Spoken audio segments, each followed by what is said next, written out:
Hi everyone, in today's video I am going to show you how to set a ringtone for different contacts in Galaxy S24 FE. First of all, open the phone app and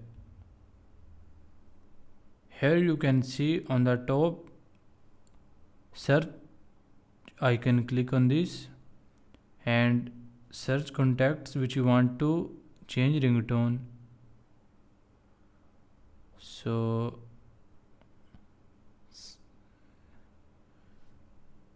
select the contact number and click on icon, and from here you can see option more. Click on this and select ringtone.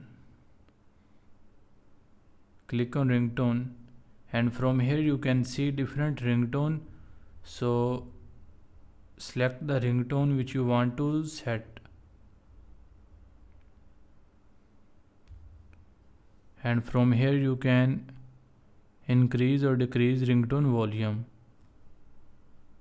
By applying this method, you can easily set a ringtone for different contacts in Galaxy S24 FE.